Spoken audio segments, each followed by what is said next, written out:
On the evening of November 4, 1997, in a small apartment in Sherwood, Arkansas, a licensed practical nurse named Christina Riggs gave her 2 children something to drink. The liquid contained crushed antidepressant pills. 5-year-old Justin and 2-year-old Shelby drank what their mother gave them because children trust their parents to keep them safe. By morning, both children would be dead, killed by the woman who brought them into the world. Sherwood was a quiet suburb of Little Rock, with a population of just a few thousand people. It was the kind of place where neighbors knew each other and children played outside. The town had recorded only 1 homicide in 1996 and none the year before that. What happened at 8015 Bronco Lane would be the first killing of 1997, and it would shock a community that thought it was immune to such violence. What made this case different from other murders was not just that a mother killed her own children, it was what happened after. Christina Riggs did not try to hide what she had done. She did not claim innocence or accident. She confessed immediately when she woke up in a hospital bed 19 hours after trying to kill herself alongside her children. She told police exactly how she had done it. The sedatives, the injection that burned her son's veins and made him scream, the pillow she pressed over both their faces until they stopped fighting. At her trial in June 1998, she did not let her lawyers fight for her life. When the jury found her guilty of capital murder and moved to the penalty phase to decide if she should die or spend life in prison, Christina stood up and told them what she wanted. "I want to die," she said. "I want to be with my babies. I want you to give me the death penalty." The jury gave her what she asked for. People still argue about whether the state of Arkansas executed Christina Riggs or helped her commit suicide. Civil rights groups called it state-assisted suicide. Her lawyer criticized the execution and said the state should not kill people who want to die. The prosecutor said she was manipulative and self-centered, and that asking for death was just another way to control the narrative.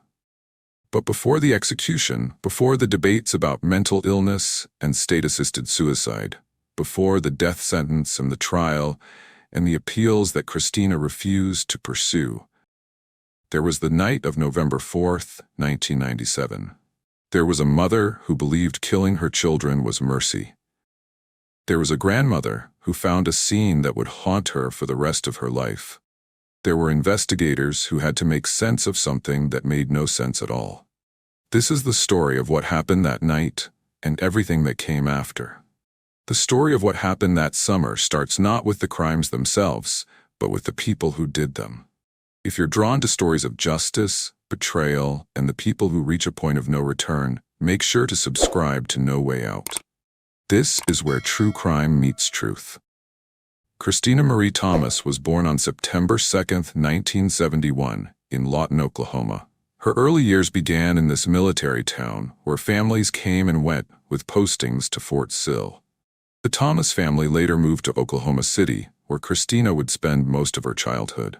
From the outside, life appeared ordinary, but inside the home, Christina faced experiences that would shape the rest of her life. Between the ages of 7 and 13, her stepbrother abused her.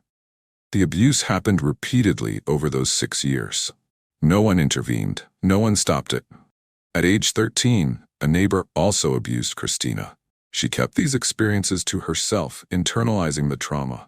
Her family later described her as someone who held feelings inside rather than sharing them with others. By age 14, Christina began looking for ways to cope. She started drinking alcohol. She smoked cigarettes. She experimented with marijuana. These substances became her escape from the pain she carried. Christina also struggled with her weight. By her teenage years, she weighed significantly more than her peers. The extra weight brought additional challenges in a world that judged appearances harshly. She later recalled feeling that boys only paid attention to her weight, not to who she was as a person. "I felt that no boy liked me because of my weight," she would later explain. "So I became sexually promiscuous because I thought that was the only way I could have a boyfriend." This belief led her down a path of seeking validation through physical relationships rather than emotional connections. The lack of genuine connection in her relationships had consequences. At age 16, Christina discovered she was pregnant. The father was not someone committed to building a life with her. He was not prepared for the responsibility of parenthood.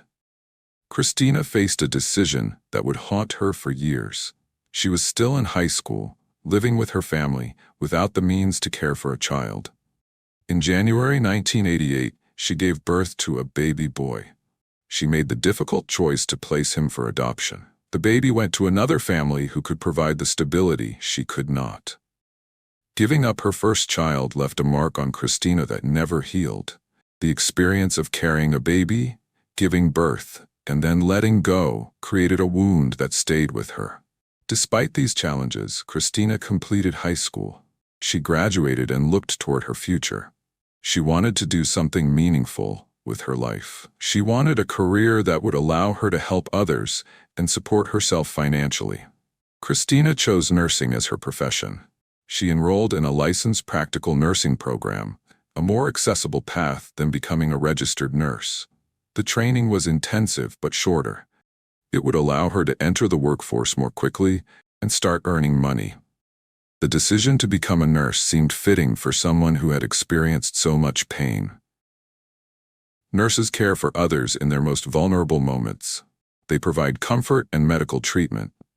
For Christina, this profession offered a sense of purpose and the possibility of redemption. She completed her training and became a licensed practical nurse. This certification opened doors to employment in hospitals, nursing homes, and home health care.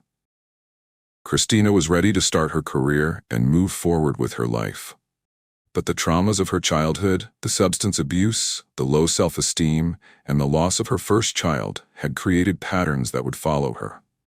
As she stepped into adulthood, these unresolved issues remained just beneath the surface, waiting to resurface when life became difficult again. With her nursing certification in hand, Christina found work at a Veterans Administration hospital in Oklahoma City.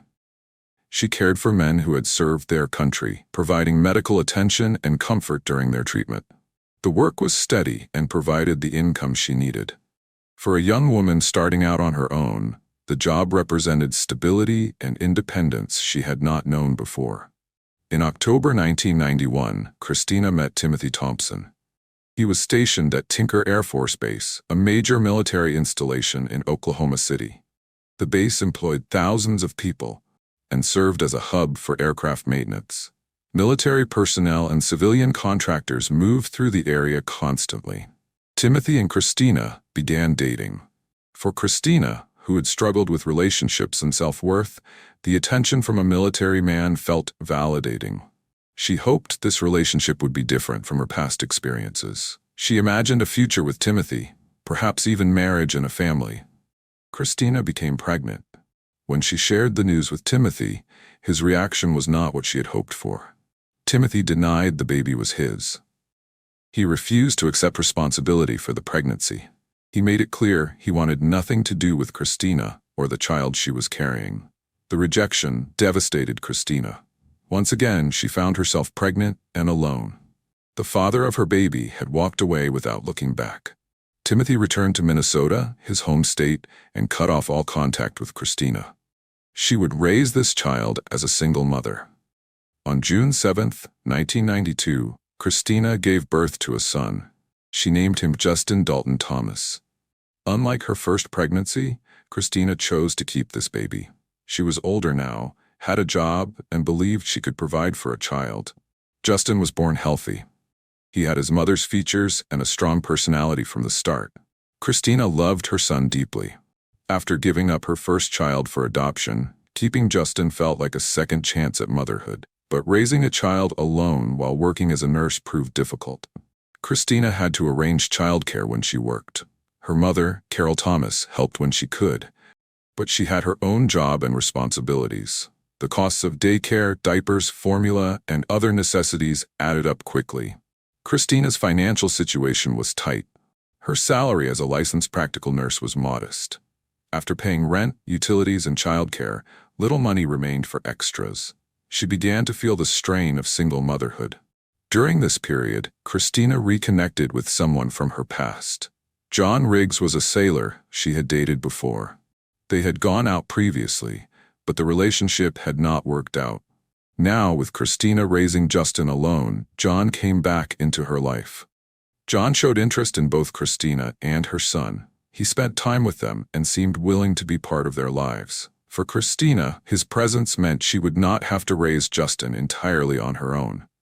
She saw the possibility of creating a family. John Riggs moved in with Christina.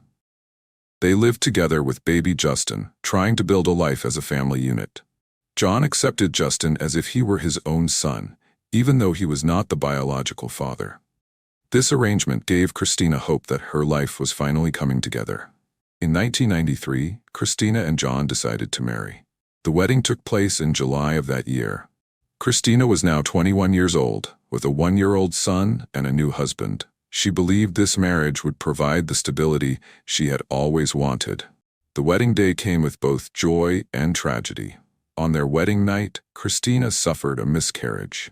She had been pregnant with John's biological child, but the pregnancy ended suddenly. The loss was painful for both of them. The wedding day came with both joy and tragedy.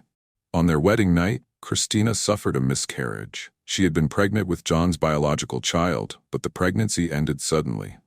The loss was painful for both of them. Despite this setback, Christina and John remained together. They continued building their life in Oklahoma City. John worked his job, and Christina continued nursing. Justin grew from a baby into a toddler, learning to walk and talk. Christina hoped that her family would expand again. She wanted Justin to have siblings. She wanted to create the family unit she had never fully experienced in her own childhood. She imagined a home filled with children, where love would overcome the difficulties of her past.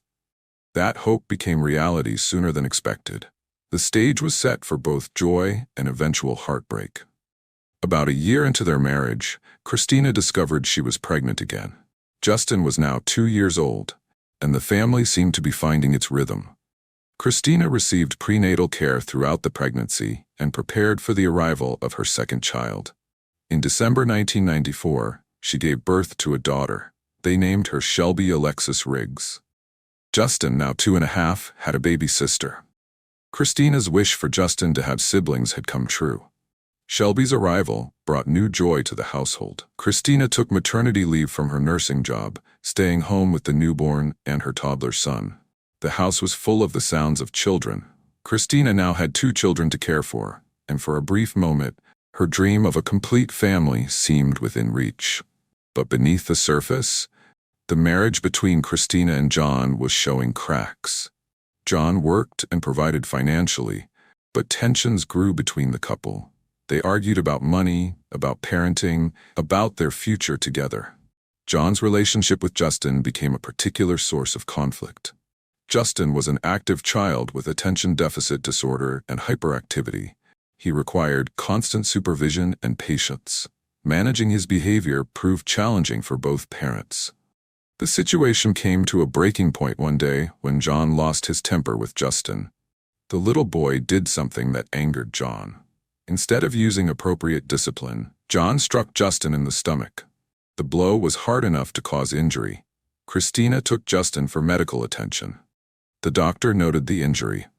This incident became the catalyst for Christina to make a decision about her marriage.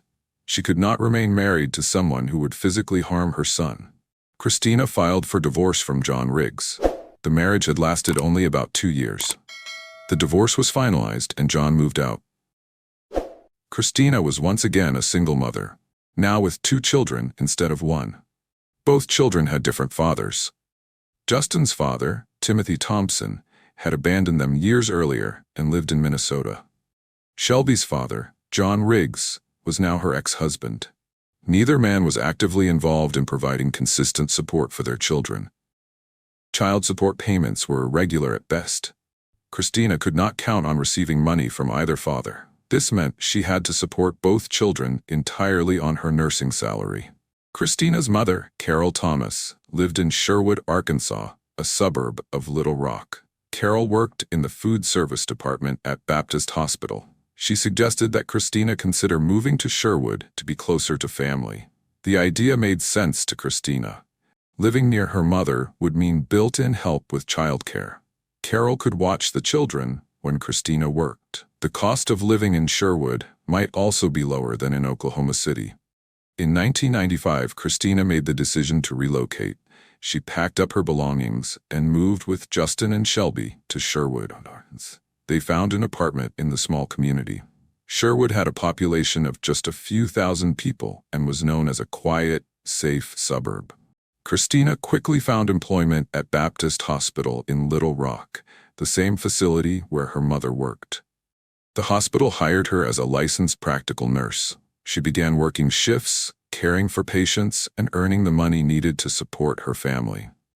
The move to Sherwood seemed like a fresh start. Christina had her mother nearby for support.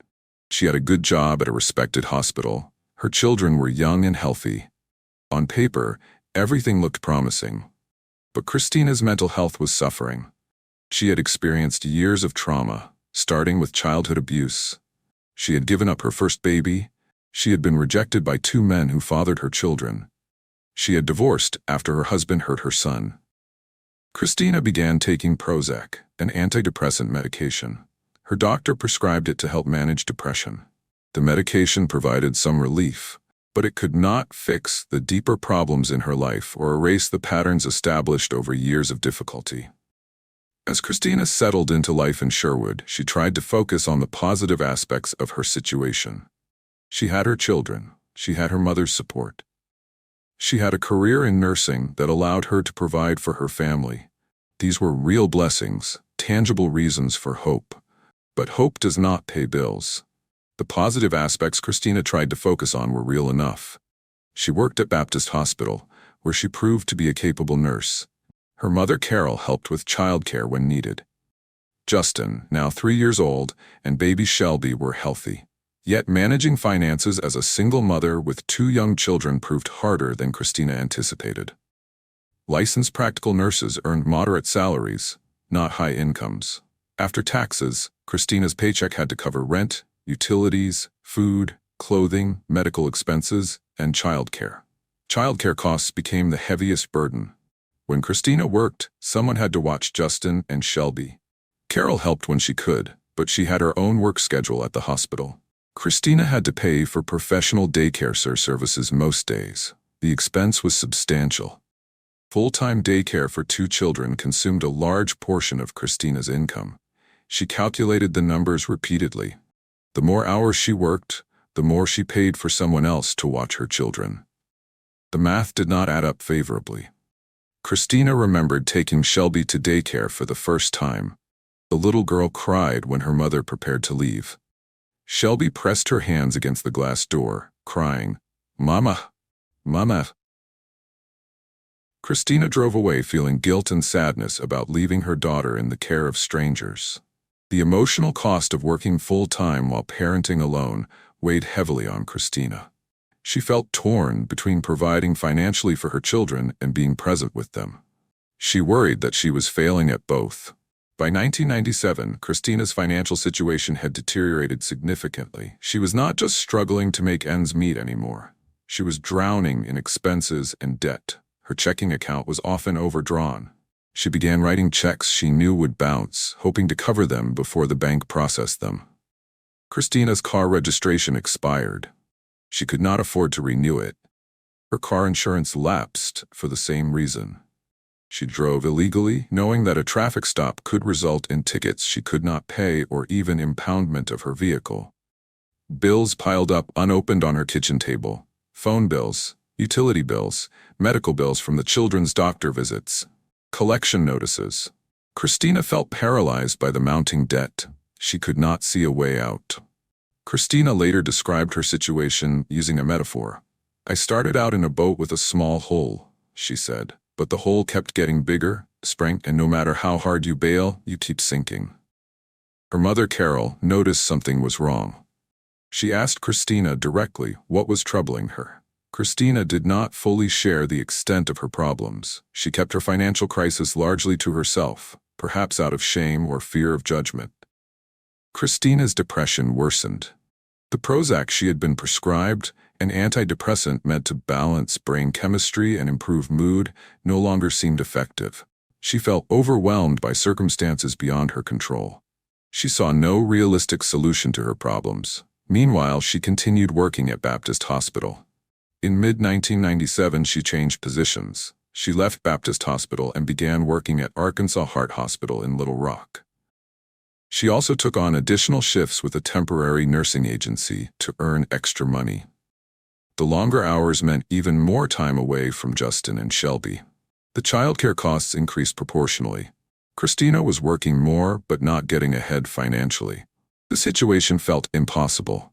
Both children also had health issues that required attention and created additional expenses. Shelby suffered from recurring ear infections. The infections were painful and required doctor visits and antibiotics. Each medical appointment meant taking time off work and paying copays. Justin's attention deficit disorder and hyperactivity made him challenging to care for. He required constant supervision. Some daycare providers found him difficult to manage. Carol Thomas later said that Justin was more than a handful. Christina felt increasingly isolated and desperate. She had no partner to share the burden. The fathers of her children were absent. Her mother helped but had her own life and limitations. Christina was essentially alone in managing 2 young children and insurmountable debt. Her thoughts turned dark. She began thinking about suicide as a way to escape her problems. The idea took root in her mind and grew stronger over time. She believed she had failed as a mother and as a person. Christina started planning. She worked at a hospital where medications were available. She had medical knowledge about which drugs could be lethal. She understood dosages and effects. The means to end her life were accessible through her workplace. As she planned her suicide, another thought entered her mind. What would happen to Justin and Shelby after she died? This question would not leave her alone. The question consumed Christina throughout the fall of 1997. Every time she thought about ending her life, she confronted the same problem. Justin and Shelby would be left behind. 2 children, 2 different fathers. Justin's father was Timothy Thompson, who had denied paternity and disappeared to Minnesota years earlier. Shelby's father was John Riggs, Christina's ex-husband, who had struck Justin hard enough to require medical attention.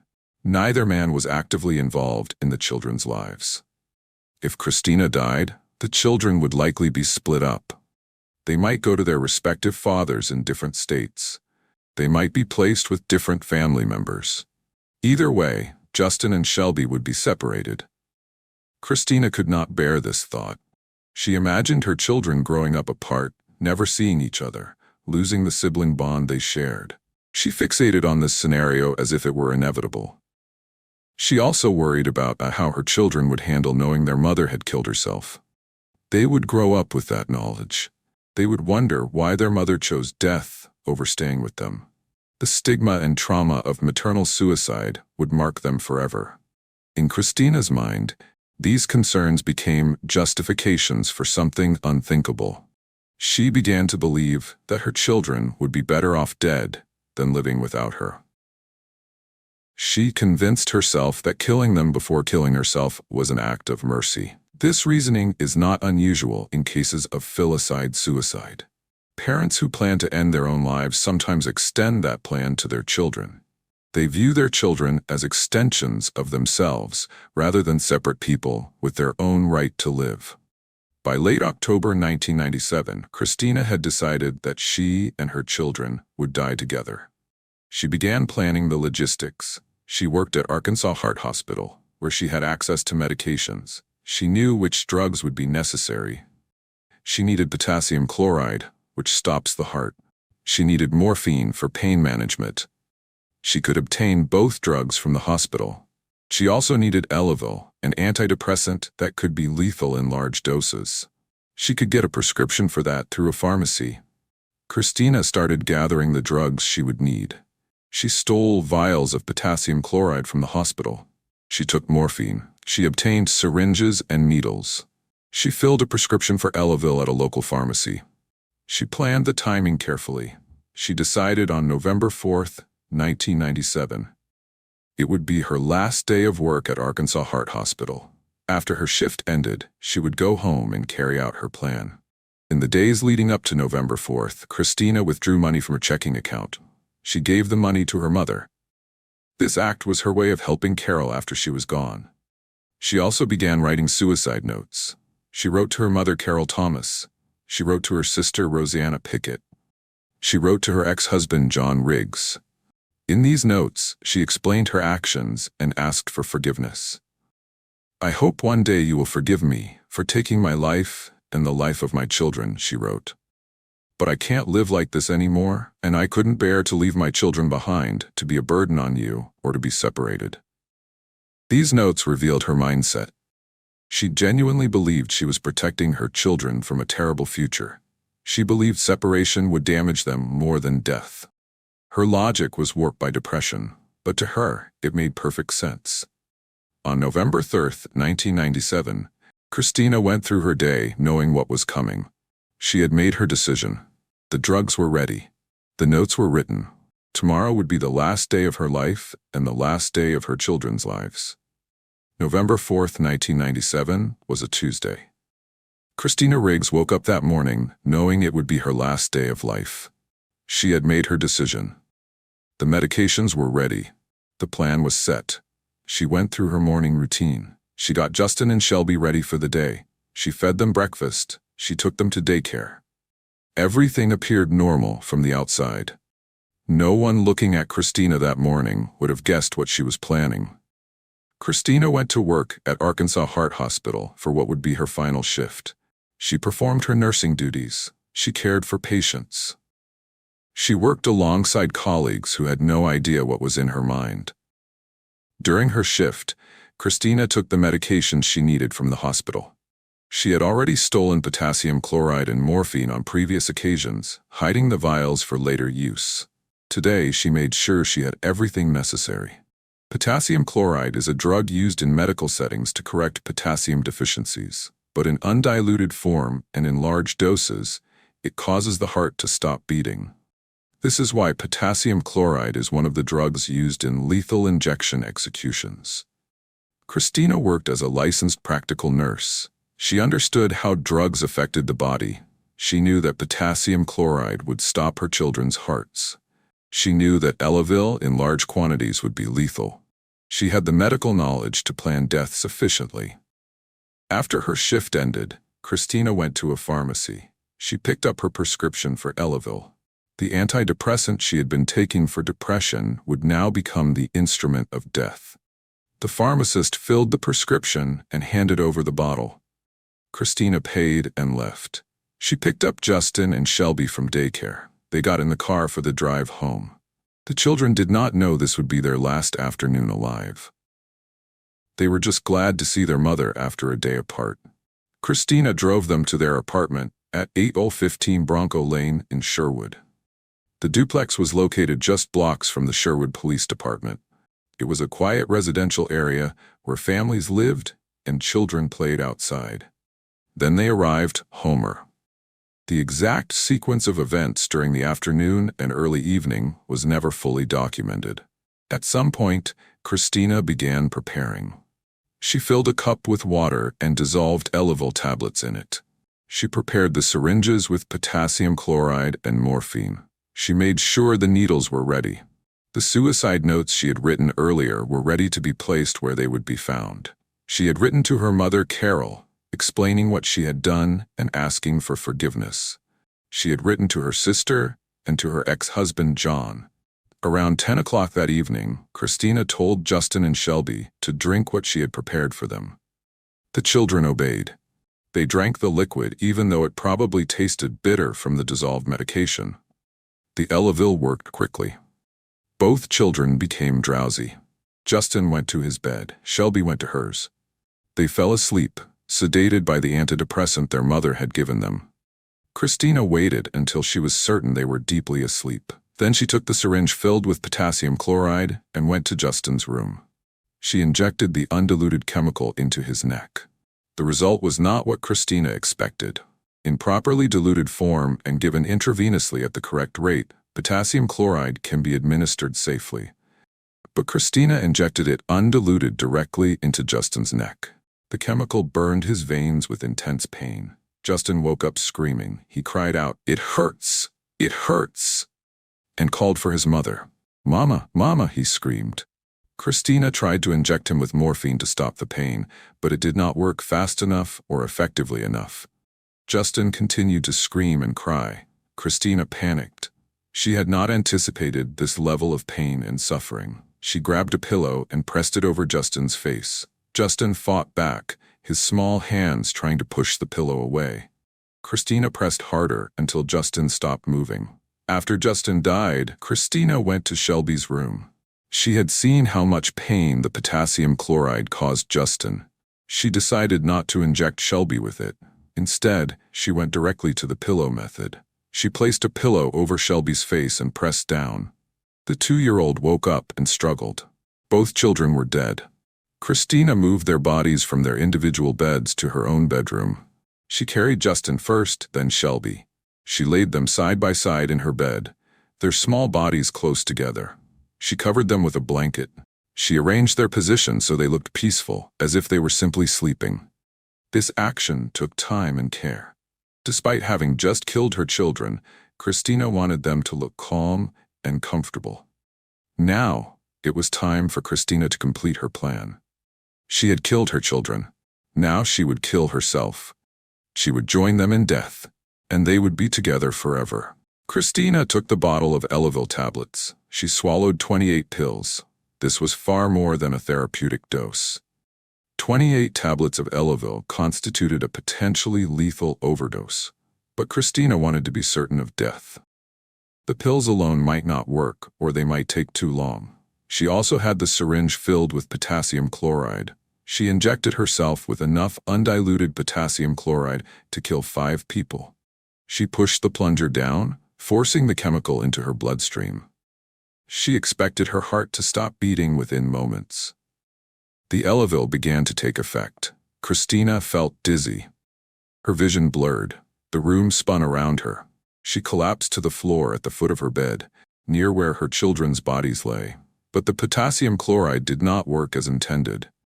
Instead of entering her bloodstream and reaching her heart, the undiluted chemical burned through the injection site. It created a hole in her arm rather than dispersing through her veins. Because the potassium chloride did not enter her bloodstream properly, it did not stop her heart. The Elavil overdose caused her to lose consciousness, but it did not kill her either. Her body was resilient enough to survive the dose. Christina lay unconscious on her bedroom floor. The time was approximately 10:30 at night. Outside the apartment, Sherwood was quiet. Neighbors were in their own homes. No one knew what had just happened at 815 Bronco Lane. Hours passed. Christina remained unconscious on the floor. The Elavil kept her in a deep, unresponsive state. Her breathing was shallow but continued. Her heart kept beating, though slowly. Justin and Shelby lay dead in Christina's bed, covered with a blanket. Their small bodies were still. They would never wake up. They would never breathe again. Morning came. Christina did not wake up. She lay on the floor throughout the night and into the next day. Her body metabolized the Elavil slowly. Her vital signs remained weak but present. November 5, 1997 began as a normal Wednesday morning in Sherwood. People went to work. Children went to school. The sun rose on a clear autumn day. But inside one apartment, a scene of horror waited to be discovered. Christina had not shown up for work. She had not called in. Her employer tried to reach her, but got no answer. This was unusual for Christina, who was generally reliable about her work schedule. Carol Thomas, Christina's mother, also tried to reach her daughter. She called the apartment multiple times throughout the day. The phone rang unanswered. Carol grew increasingly worried as the hours passed without any response. Carol worked at the same hospital as Christina, but in a different department. She knew Christina's work schedule and knew when Christina should have been at work. When her daughter did not show up and did not answer phone calls, Carol's concern turned to alarm.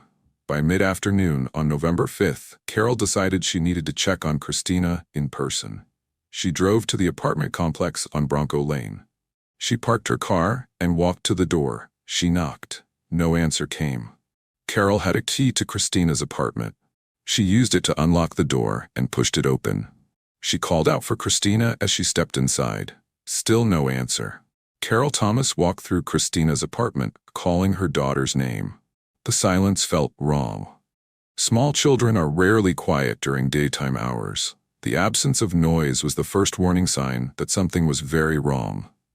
Carol moved through the living room and down the hallway. She reached the bedrooms. She looked in Justin's room. His bed was empty. She checked Shelby's room. That bed was also empty. A sense of dread built in Carol's chest. She walked to Christina's bedroom. The door was partially open. Carol pushed it wider and looked inside. What she saw would haunt her forever. Two small bodies lay in Christina's bed, covered with a blanket. Carol rushed to the bed and pulled back the blanket. Justin and Shelby lay there, positioned side by side. Their skin was pale. They were not breathing. They were clearly dead. Carol screamed. She spun around, frantic and disoriented. That is when she saw Christina lying on the floor at the foot of the bed. Carol thought her daughter was dead too. All I could do was turn around and scream and holler, "No, no, no," Carol later testified. "There's no way to describe how I felt." Carol pulled out her cell phone with shaking hands. She punched in 911. When the dispatcher answered, Carol could barely speak. "My daughter and her babies are dead," she cried into the phone. The dispatcher asked for the address. Carol gave it. The dispatcher asked Carol to check if anyone was breathing. Carol looked at the children again. They were clearly dead, no question. She looked at Christina. Christina's chest was moving slightly. She was breathing. "My daughter is breathing," Carol told the dispatcher. "She's alive. Send help." The dispatcher sent emergency services immediately. Within minutes, sirens sounded in the quiet Sherwood neighborhood. Police cars and an ambulance arrived at 8D0115 Bronco Lane. Officers David Smith and Steve Henker from the Sherwood Police Department were among the first responders. They entered the apartment and went straight to the bedroom. They saw the two children in the bed immediately. The officers checked for vital signs. Both children were cold to the touch. They had been dead for hours. There was nothing anyone could do for them. The officers confirmed what Carol already knew. Justin and Shelby Riggs Thomas were deceased. Paramedics rushed to Christina, who was unconscious on the floor. They checked her vital signs. Her pulse was weak but present. Her breathing was shallow but regular.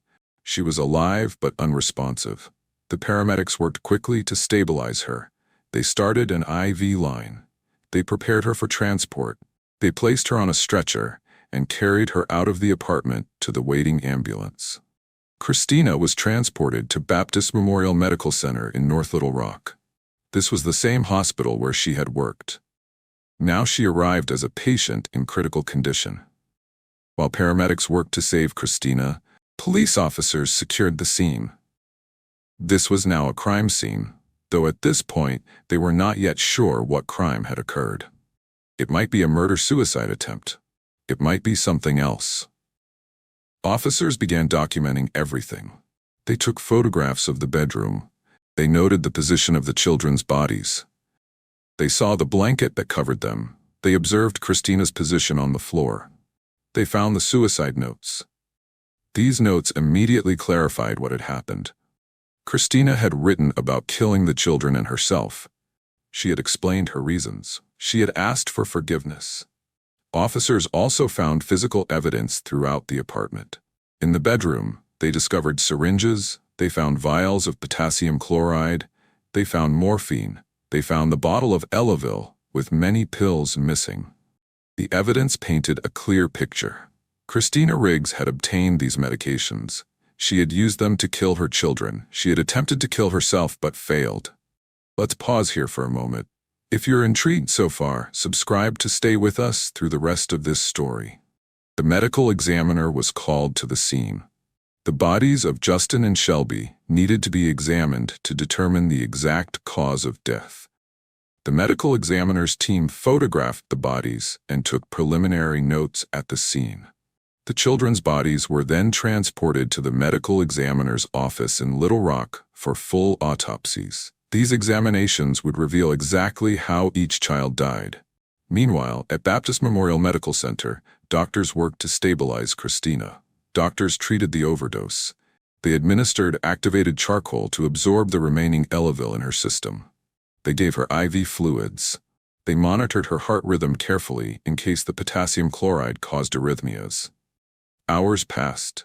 Christina remained unconscious. The Sherwood Police Department placed a guard at Christina's hospital room. Even though she was unconscious and obviously not a flight risk, police protocol required security. This was now a double homicide investigation. The police also instructed hospital staff not to allow family members to see Christina. Carol Thomas wanted to see her daughter, but officers denied her access. Christina's sisters also tried to visit, but were turned away. The police were controlling access to their suspect. Carol Thomas was in shock. Her 2 grandchildren were dead. Her daughter had killed them and tried to kill herself. Carol could not process the magnitude of what had happened. She sat in a hospital waiting area, hoping for some explanation that would make sense of the nightmare. By the early morning hours of November 6th, Christina began to regain consciousness. She was disoriented and confused. She did not immediately remember where she was or what had happened. Then reality returned, and with it, the crushing weight of what she had done. Doctors evaluated Christina's condition. She was physically stable enough to be moved out of intensive care and into a regular hospital room. The immediate medical crisis had passed. She was going to survive. Detectives from the Sherwood Police Department were waiting. They wanted to interview Christina as soon as possible. The suicide notes provided a confession, but they wanted a detailed statement from her explaining exactly what happened. At 9:20 a.m. on November 6, 1997, Detectives Jones and Williams entered Christina's hospital room with a tape recorder. Christina was strapped to her hospital bed. She was still weak from the overdose. Her family had retained attorney John Wesley Hall to represent her, and the attorney had told police not to question Christina without him present. But detectives proceeded with the interview anyway. They turned on the tape recorder. Detective Jones identified himself and stated the date and time. He asked Christina if she understood she was being recorded. Christina, crying, said yes. Detective Jones then read Christina her Miranda rights. You have the right to remain silent. Anything you say can and will be used against you in a court of law. You have the right to talk to a lawyer and have him present with you while you are being questioned. Christina continued crying throughout the reading of her rights. When Detective Jones asked if she understood her rights, Christina answered yes. The detective explained they were investigating the deaths of her 2 children. He asked Christina to tell them what happened. Christina began talking. She was crying and clearly distressed. Her words were sometimes difficult to understand on the tape, but she provided a detailed account of what she had done. She described getting the medications from the hospital. She explained mixing Elavil with water and making the children drink it. She told the detectives how she tried to inject Justin with potassium chloride, but he woke up screaming in pain. It hurt. Oh, he said it hurt, Christina said on the tape. It didn't work. He just kept calling, Mama, Mama. She described trying to inject Justin with morphine to stop his pain, but it did not work. She told them she then smothered him with a pillow. She said Justin fought back as she did it. She explained that after seeing Justin's suffering, she decided not to inject Shelby. Instead, she went directly to smothering her daughter. She said Shelby only fought a little bit. Christina told the detectives about writing the suicide notes. She explained her reasoning that the children would be better off dead than separated after her suicide. She described taking the Elavil pills and injecting herself with potassium chloride. The interview lasted only a few minutes. Christina was exhausted and barely able to speak. The detectives had what they needed. They turned off the recorder and left the room. This confession would become the centerpiece of the prosecution's case against Christina Riggs. But it would also become the subject of intense legal dispute. Christina's attorney would argue that the confession was involuntary and should be suppressed. John Wesley Hall would later argue that Christina was still under the influence of the massive Elavil overdose when she gave the statement. He claimed she was hallucinating and not mentally competent to waive her rights or make a voluntary statement. Hall pointed out that Christina later said she hallucinated during the interrogation. She claimed she saw the detectives arrive on an escalator to talk to her. She did not know where she was or what day it was. Her mental state was severely compromised by the drugs in her system. The defense would also argue that police violated Christina's rights by interrogating her after her family retained an attorney. The lawyer had specifically told police not to question Christina without him present, but they did so anyway. Additionally, Christina was physically restrained to her hospital bed. She was in police custody, under guard, and isolated from her family. These circumstances suggested she was not free to refuse to talk to police. The Arkansas Supreme Court would later rule that Christina was indeed in custody during this interrogation and that her confession was taken under questionable circumstances. However, the court also found that even without the confession, sufficient evidence existed to convict her. On November 14, 1997, Christina appeared in court, represented by attorney John Wesley Hall, Jr., pleading not guilty by reason of mental disease or defect. She was placed on suicide watch in jail, and Dr. John Anderson evaluated her as competent to stand trial. Defense attorney Hall faced the challenge of defending a client who had confessed with overwhelming physical evidence against her. His only viable strategy was arguing legal insanity under Arkansas law, which requires proving Christina could not appreciate the criminality of her conduct due to mental disease or defect. Hall gathered evidence of Christina's mental health history, including her Prozac prescription, family history of suicide, childhood sexual abuse, and traumatic life experiences.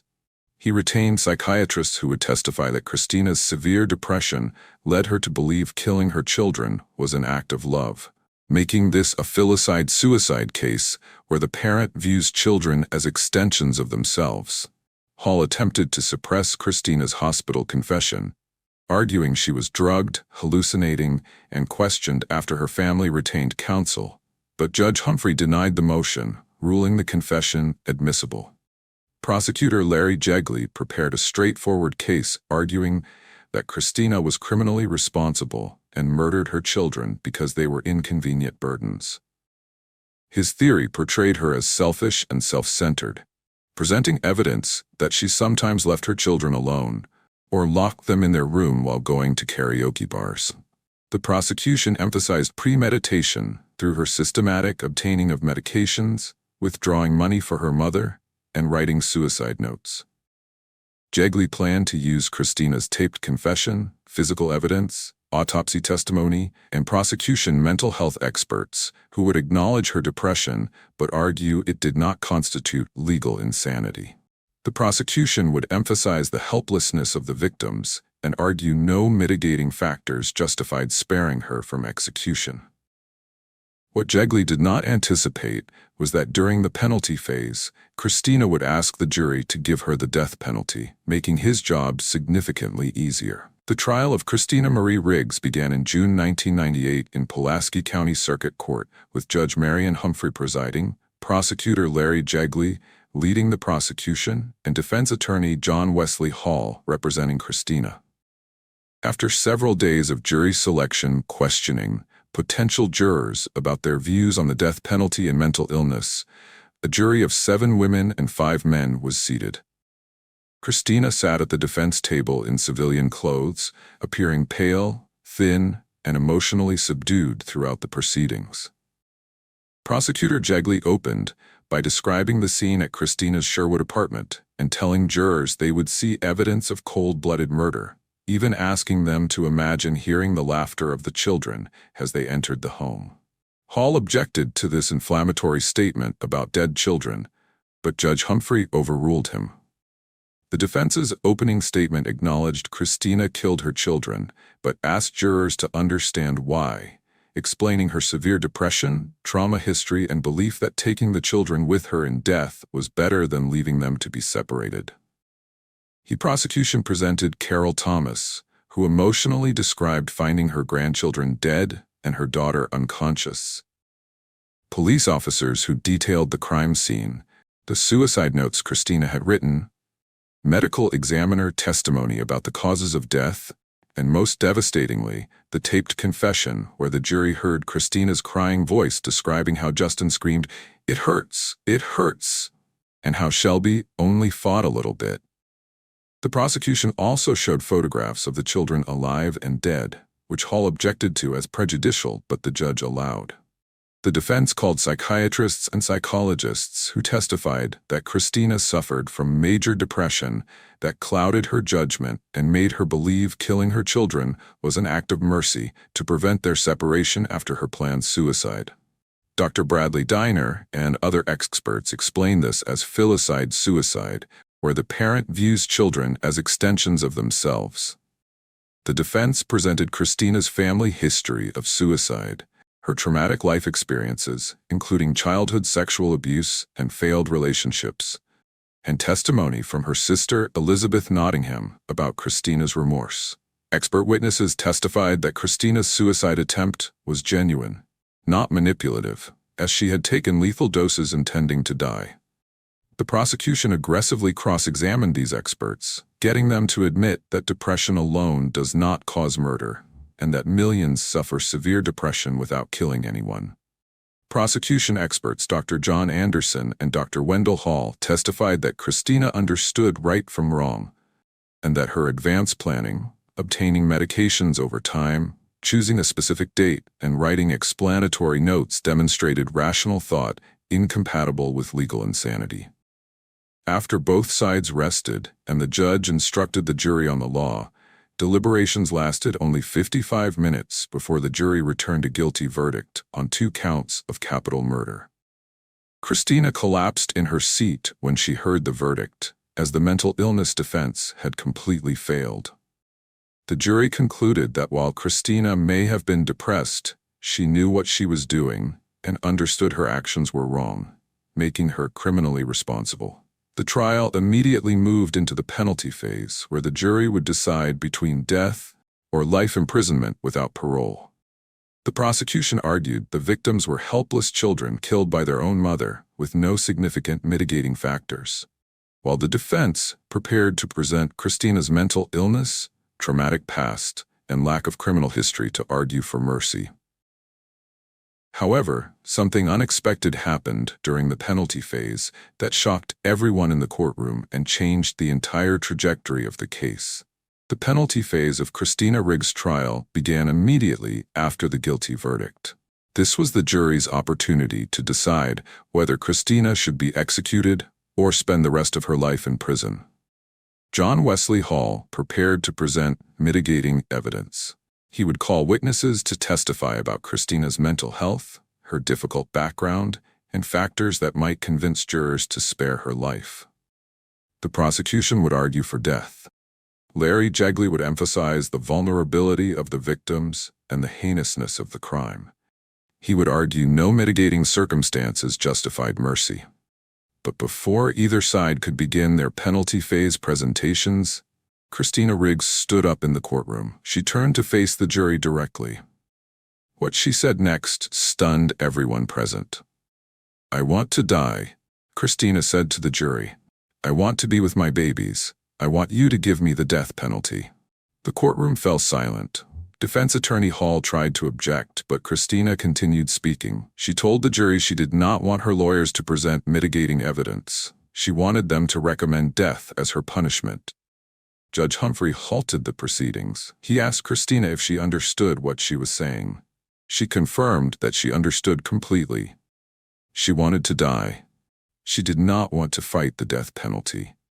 Hall requested a recess to speak with his client. The judge granted it. Hall took Christina aside and explained the implications of what she was doing.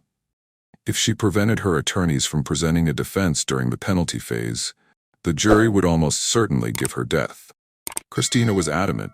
She told Hall she had thought about this carefully. She believed she deserved to die for what she had done. She wanted to be executed so she could be reunited with Justin and Shelby. Hall argued with her.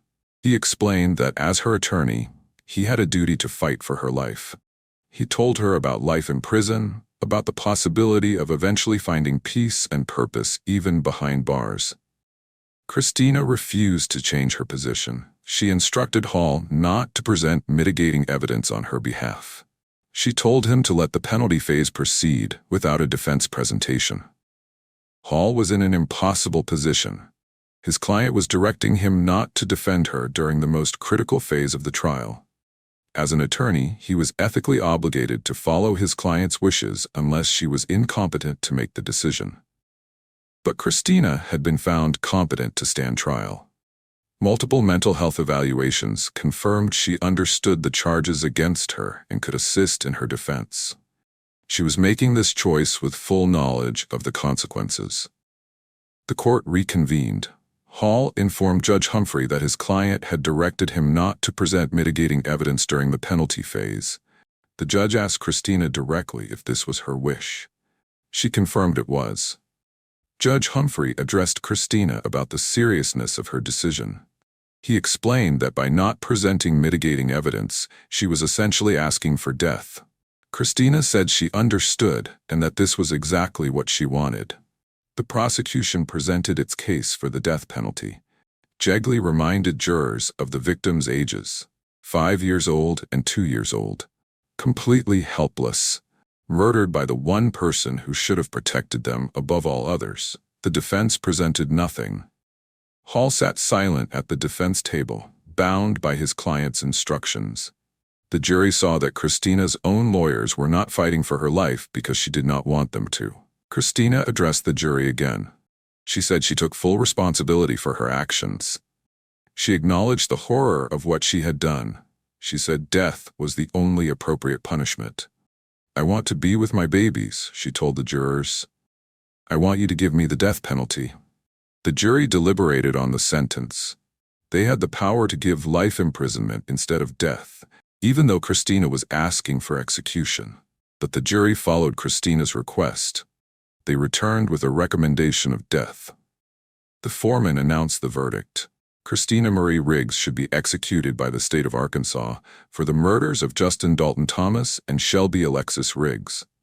Judge Humphrey formally sentenced Christina to death. When Judge Humphrey announced the sentence, Christina responded, "I'm going home to be with my babies." She said, "Thank you," and squeezed her attorney's hand. Prosecutor Larry Jegley spoke to reporters after the sentencing. He was not impressed by Christina's request for death. One of the things that was clear to the jury was that she was extremely self-centered and manipulative, Jegley said. Saying she wanted to die may have been one of the manipulative machinations that she had grown comfortable with throughout her life. Defense attorney Hall criticized the entire proceeding. He argued that allowing a defendant to essentially volunteer for execution raised serious ethical and legal questions. He vowed to appeal despite his client's wishes. Christina was transported to the McPherson unit in Newport, Arkansas. This facility housed the state's death row for women. In fact, Christina was the only woman on death row in Arkansas at that time. A special unit had to be established just for her. Christina would spend the next 2 years on death row, while the appeals process played out. Despite her stated desire to die, Arkansas law required certain appeals to proceed automatically. Christina could not simply volunteer for immediate execution. The case raised questions about mental competence and death penalty volunteers. Did Christina's request to die demonstrate continued mental illness? Or was it a rational response to the guilt and horror of what she had done? Civil rights groups criticized allowing Christina's execution to proceed. They argued the state was assisting her suicide rather than administering justice. Critics called it state-assisted suicide. But others argued Christina had the right to accept responsibility and face punishment without forced appeals. If she wanted to waive her rights and accept execution, that was her choice as a competent adult. These debates would continue throughout Christina's time on death row and up to her execution. Christina Riggs was transported to the McPherson unit in Newport, Arkansas, in the summer of 1998. The Arkansas Department of Correction had established a special death row for women specifically because of her case. Before Christina, Arkansas had not had a woman on death row in modern times. The facility consisted of 3 cells designated for female death row inmates. Christina was the only occupant. She lived in isolation from other prisoners, spending 23 hours a day in her cell. The cell was small and sparse. It contained a bed, a toilet, a sink, and a small desk. Christina could watch television through the glass of her cell door, though she could not change the channel. She saw whatever program was selected by the guards. Christina received her meals in her cell. According to interviews she gave, the food was good. "I've put on 30 pounds since I've been here," she told a reporter. Her weight gain suggested she was eating regularly, unlike during the stressful period before the murders. She was allowed 1 hour per day outside her cell for exercise. She walked circles in a small outdoor courtyard adjacent to her cell. This hour was her only time in fresh air and open space. Christina was allowed visitors, though opportunities were limited. Visitors came to a hall not far from her cell. Christina was handcuffed whenever she left her cell. She spoke to visitors through a clear plastic window. She could not have physical contact with anyone. Her mother, Carol Thomas, visited when she could. Despite everything that had happened, despite losing her grandchildren, Carol continued to support her daughter. She brought books for Christina to read. Before coming to prison, Christina said she hated reading, but on death row, books became her escape from isolation and boredom. "I didn't read a whole lot before I came to jail. I hated reading," she said. "Now I read 3 or 4 novels a week. My mom sends them." Christina was allowed to curl her hair and use a little makeup. She wore standard off-white prison scrubs and sneakers. These small concessions to personal appearance were among the few choices she could make in her tightly controlled environment. Pictures of Justin and Shelby decorated the mirror in Christina's cell. She kept photographs of her children with her. According to interviews, thinking about them consumed her days. "A lot of regret. That's what goes through my mind, day in, day out," Christina said. "God's punishing me. He let me live so I would suffer." Christina described her mental state as constant guilt and anguish. She said she believed God allowed her to survive the suicide attempt, specifically to punish her with the memory of what she had done. Christina also corresponded with other prisoners around the country. Some were also on death row. They gave her what she called an education about how to be a death row inmate. She learned the routines, the rules, the culture of life under sentence of death. She also received letters from death penalty opponents. People from as far away as England and Austria wrote to her. They urged her to fight for her life and appeal her sentence. But Christina had little in common with death penalty abolitionists. "I still believe in the death penalty even though I'm sitting here on death row," she told a reporter. "In my case, I'm glad I have the option." Christina argued that life without parole was cruel. She called it a waste of tax dollars for the state to house prisoners who would never be released. She said lifelong imprisonment was torture because an inmate could only leave feet first anyway. Her mother, Carol, supported Christina's decision to waive appeals, though she wished her daughter would fight to live. "She tells me she is adamant she does not want to do life," Carol said. "I want her to do whatever she needs for her. I know how hard it is for her to be in solitary up there by herself." Christina told her mother she often wished she was serving only a 10-year sentence with her children still alive. "I'd give anything to have 10 years if I just knew my kids were on the other side of the fence, waiting for me," she said. Mianette Lane, a criminal justice and psychology student, corresponded with Christina over the years. Lane came to understand Christina's mindset. "I think that she is comforted that she will be punished for what she did," Lane said. "Her days are guilt-ridden, and she is not getting any help dealing with that guilt. She believes that she will be with her children when she dies, and this is also comforting to her." Despite Christina Riggs' desire to waive all appeals and proceed quickly to execution, Arkansas law mandated automatic review of death sentences. Attorney John Wesley Hall filed an appeal to the Arkansas Supreme Court even against Christina's instructions, believing he had an ethical obligation to preserve issues for appeal. The appeal raised several concerns, including that Christina's hospital confession should have been suppressed because she was under the influence of drugs and hallucinating, that police violated her rights by interrogating her after her family retained an attorney who told them not to question her without him present, that the trial court refused to give jury instructions about considering mental disease when determining intent to commit murder, that the prosecutor made inflammatory remarks about hearing the children's laughter when entering the apartment, and that graphic crime scene photographs were overly prejudicial. The Arkansas Supreme Court reviewed each issue in detail and found that while Christina was in custody during the hospital interrogation, as she was under police guard, restrained to her bed, and isolated from family, even if the confession was improperly admitted, the error was harmless because overwhelming evidence of guilt existed beyond it, including suicide notes, statements to family and medical personnel, witness testimony, and physical evidence. The court rejected the argument about jury instructions, stating Arkansas law clearly allowed such evidence only for determining insanity defense, not for determining intent to murder, and found no error in the prosecutor's opening statement or photograph admission.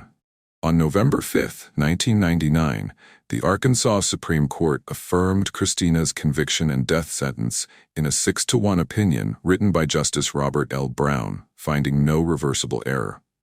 However, Arkansas law required a competency hearing before someone on death row could waive further appeals, based on the 1988 Franz v. State case, which ruled a defendant sentenced to death could forego appeals only if judicially determined to have capacity to understand the choice between life and death and to knowingly and intelligently waive appeal rights. Christina and Hall petitioned for a writ of certiorari, and the Supreme Court agreed to order a competency hearing and stayed the execution date until it could be held and reviewed. The competency hearing in early 2000 involved mental health professionals evaluating whether Christina understood her choice and could appreciate she was choosing death over life. The evaluations concluded Christina was competent, understood the nature and consequences of waiving appeals, knew that not pursuing legal action would result in execution, and was making this choice voluntarily with full knowledge. In January 2000, the Arkansas Supreme Court issued its ruling in State v. Riggs, affirming that Christina was competent to waive her appeals, clearing the way for execution to proceed with no further appeals pending, and Christina having waived her right to pursue federal habeas corpus proceedings. Governor Mike Huckabee received a clemency petition from various groups arguing Christina was mentally ill and executing her constituted state-assisted suicide, but he reviewed the case, declined to intervene, and found no grounds to overrule the jury's recommendation and court's determinations. The execution date was set for Tuesday, May 2, 2000, between 8 and 9 p.m. at the Cummins Unit near Pine Bluff, where Arkansas's execution chamber was located. Christina Riggs would become the first woman executed in Arkansas since Lavinia Burnett was hanged in 1845, the fifth woman executed in the United States since the Supreme Court reinstated the death penalty in 1976, and at 28 years old, the youngest woman executed in the modern era of American capital punishment. As May 2, 2000 approached, preparations began for Christina Riggs' execution. She had spent nearly 2 years on death row at the McPherson Unit. Now she would be transferred to the Cummins Unit, where Arkansas conducted executions. On Sunday, April 30, 2000, 3 days before the scheduled execution, Christina was flown by helicopter from the McPherson Unit in Newport to the Cummins Unit near Pine Bluff. This transfer was standard procedure. Condemned inmates spent their final days at the execution facility. Christina was placed in a cell near the death chamber. Guards maintained constant watch over her. The state wanted to ensure she did not harm herself before the execution could be carried out. Christina requested visits from family members. Her mother, Carol Thomas, came to see her during these final days. They spoke through the plastic barrier, unable to touch. Carol cried. Christina tried to comfort her mother, telling her this was what she wanted. Christina had forbidden her attorney, John Wesley Hall, from filing any last-minute appeals or clemency petitions. Hall spoke to reporters about his client's state of mind. "She is racked by guilt," Hall said. "I talk to her every day. Her state of mind is good, but she actually is looking forward to dying."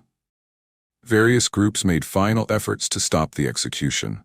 Death penalty opponents argued that executing someone who wanted to die amounted to state-assisted suicide. They claimed Christina's continued mental illness meant she should not be executed. The American Civil Liberties Union, Amnesty International, and other organizations issued statements condemning the planned execution, but these efforts had no legal effect. All appeals had been exhausted. Christina had waived her rights. Governor Huckabee had declined to intervene. Christina spent her final hours in reflection. She had pictures of Justin and Shelby with her. She looked at their faces and thought about what she had done to them. The guilt that consumed her daily did not diminish as her execution approached. The execution protocol was reviewed. Arkansas used lethal injection as its method of execution. The procedure involved 3 drugs administered in sequence: a sedative to cause unconsciousness, a paralytic to stop breathing, and potassium chloride to stop the heart. The bitter irony was not lost on anyone. Christina would be executed with potassium chloride, the same drug she had tried to use to kill her children and herself. The drug that burned Justin's veins and caused him agony would now be used to end Christina's life. Witnesses were selected. Arkansas law allowed the condemned person to invite witnesses to the execution. Christina invited her mother and other family members, though it is unclear who chose to attend. Media representatives also received permission to witness the execution. Reporters from Arkansas newspapers and television stations would observe and report on the death of Christina Riggs. Prosecutor Larry Jegley was invited as well. He had secured the conviction and death sentence. He would now watch the sentence be carried out. The execution team rehearsed their procedures. Medical technicians who would insert the IV lines practiced their duties. Security personnel reviewed their assignments. The warden verified that all protocols were properly prepared. Christina was offered the opportunity to order a special last meal. Many condemned inmates choose favorite foods for their final meal. The record does not specify what Christina requested, if anything. On the evening of May 2, 2000, as the execution time approached, Christina was prepared. She was dressed in prison clothing appropriate for the execution. She was offered the opportunity to speak with a chaplain. She could pray or receive spiritual counseling if she wished.